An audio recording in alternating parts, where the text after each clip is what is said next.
بسم الله الرحمن الرحيم والفجر وليال عشر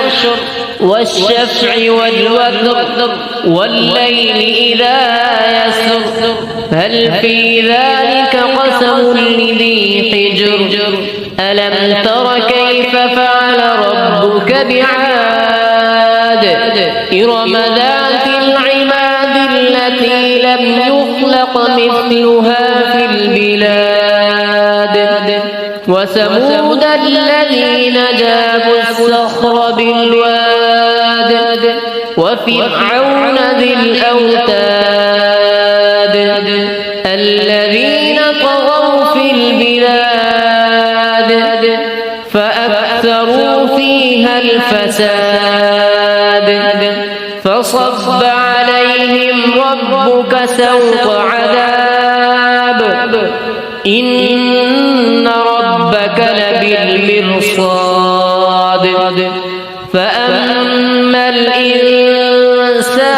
إذا ما ابتلاه ربه فأكرمه ونعمه فيقول ربي أكرمن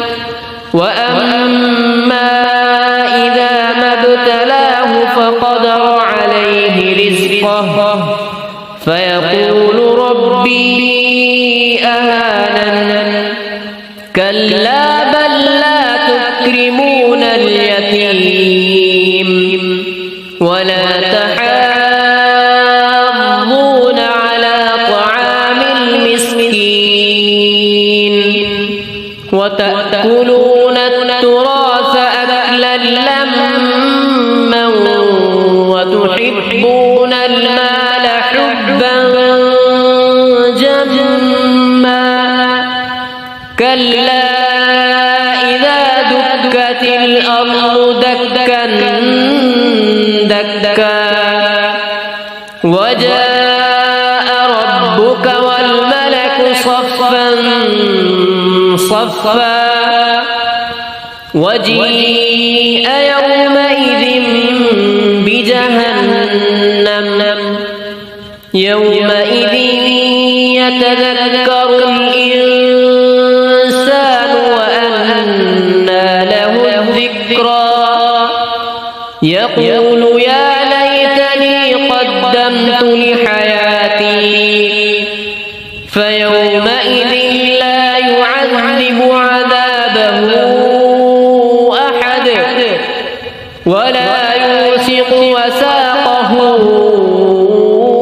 أحد يا أيتها النفس المطمئنة ارجعي إلى ربك راضية